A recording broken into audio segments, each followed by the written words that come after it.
because a very quick one. Here was Ebuka Obi, Zion Ministry na Lovet. Bonye gara nye eba ama kerihana where akụkọ ịgba ama. Yes, testimony. Akụkọ ịgba ama. Ọtụtụ ndị mmadụ ekwuola ihe dị iche iche. Ahụra m posts, ahụra m articles, ahụra m videos. I have seen. Ndị na-akọta Ebuka Obi, ndị na-asị na ọ wara nji, ndị na-asị na awụ ihe ama ama. Ebuka Obi jiri chọọ ka ishikwa otu ahụ na-eme ka chọọchị ya na-eme ha na-egro this and that, that and that. Ndị ebupụtara vidiyo ebe Fada Mbaka nọ na-eti Okafọ okeke afronga this and that na-ekwu otu ebe Fada Mbaka nọ na-ekwu na ihe ndị a niile bụ arenji. Let me tell you, ihe obodo abụ Nigeria, if you are not careful, ndị a ga-ebo gị ihe na-eme. Let me tell our people. Ihe na Nigeria wee ebe a ga-ele onye aka ya dị ọcha bonye ebubo ihe ọ na-emehụ onye ahụ anwụọ. Ọ Nigeria, that's Nigeria for you. That's Nigeria for you. Ndị a niile na-ekwu okwu arenji, olee otu o si dị gị ka datin wu an arenji? Olee otu o si dị gị ka datin wu an arenji? Ọkwa mecha ahụkwa vidiyo ebe that lady gakwara na-agagharị na that house, maybe ka o kwee ya ọnụ. Jego share the house, ebecha video ekwe ya ọnụ. Una see the Ebuka Obi mere arenji. What is wrong with you people? Unu hụkwa ndị arenji, you not talk.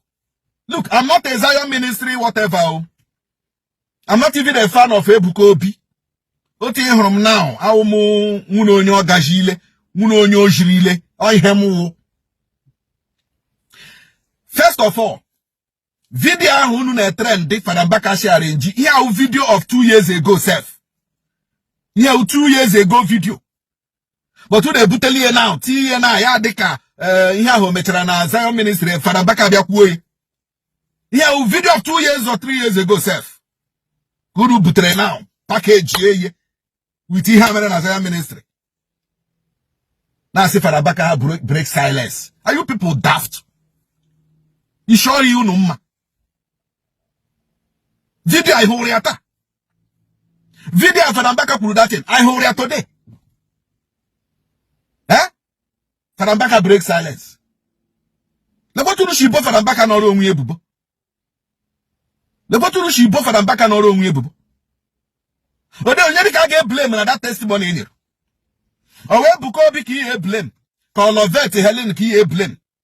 Who will you blame? Ole ihe unu ga-eji lecture somebody bịara testimony.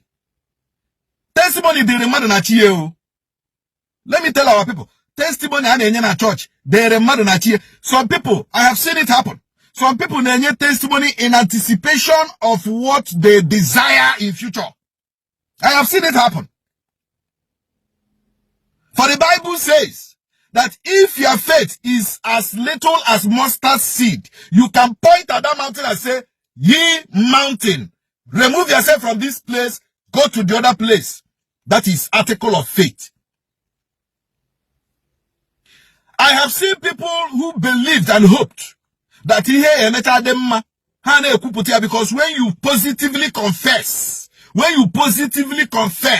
it will come to fruition. Oh yes, I have seen it happen.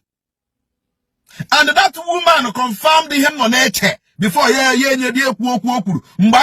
why did you give fake testimony? Yes, out of faith.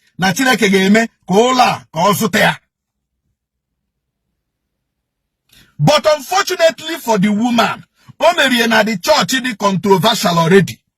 Na the church anyande mmadụ niile nọ n'ime.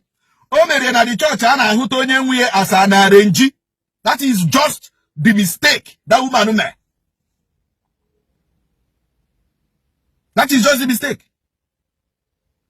We who be honey gaju na ha fa lo to dị. Ori ụkwara onye ahụ mma o, mana ọ ga-asị gị nyarị mma.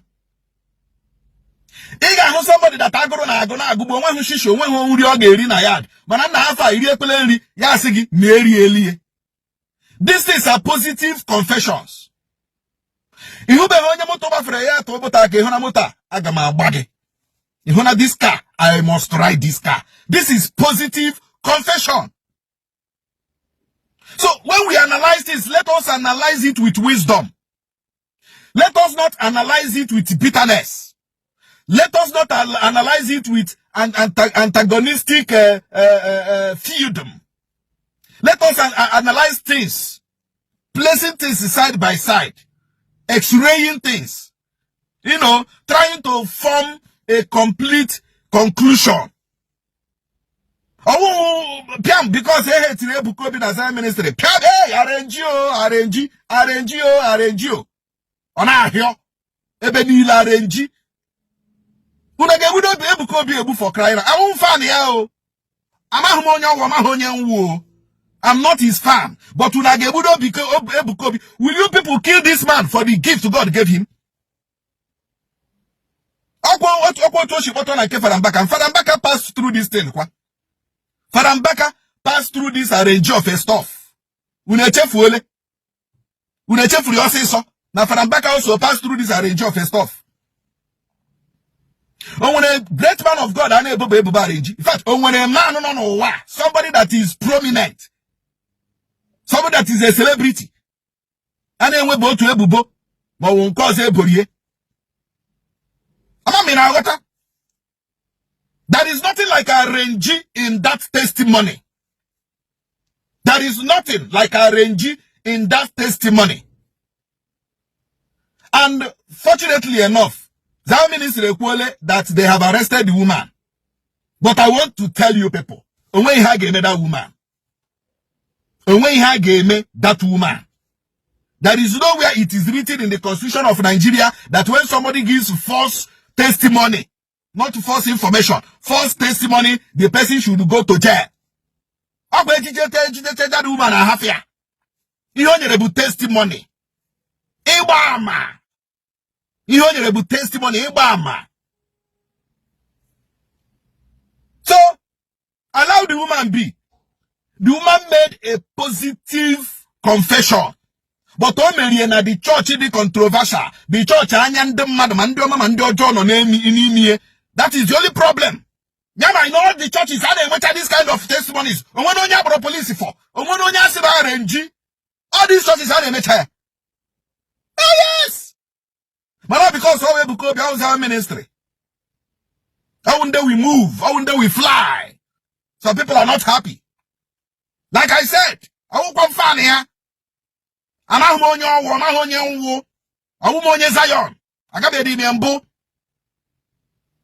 But let us be neutral whenever we are giving, we are analyzing.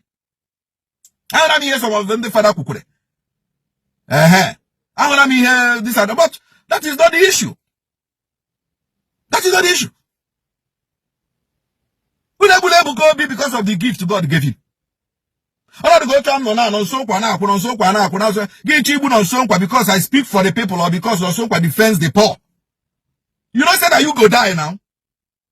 Now you go die. They don't try many times. But then they die. Now then they get accident. Now then they get accident. Now then they die. And so don't kill anybody because of the gift God gave him or her. Or else, allow the ministry be. Allow Ebuka Obi be. At the end of the day, onye gagani huchuku kuo oto shiri bien there. Oh ebem no and oh ebem ku. Until Ebuka Obi emewezie arrange, we will know. But for now, in another testimony, it is not at the arrange.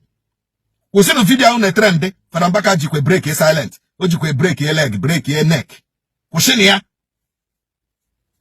Some of you will put causes on yourself, but you don't know. Iya wala basara nde etere mmanu. Mwanu umete kwere mmanu. Ando kwa ki ihe basara m wefu aka na ya. Iya wala basara nde etere mmanu. No dey talk anyhow. Agbacha ikuchakwa ala m ya. Ai hu arrange, ai ga ama. Chukwu kika bia ma marala na m hu arrange. I will know. Akande ba muna ha arukola no. Muna ha arukola enwere ka arrange well. Mgbe mbia chọpụta na arrange ka na eme ya. Abia on a phone. I say, you try to get uncle, I say, uncle, uncle. I say, I got working by his 5 minutes and I got working on phone. Before you know it, the phone ring. When I has a call. I pray. Arrange. Until the man at church Ebuka Obi, then Magay and arrange. For now, half on the aka. Thank you.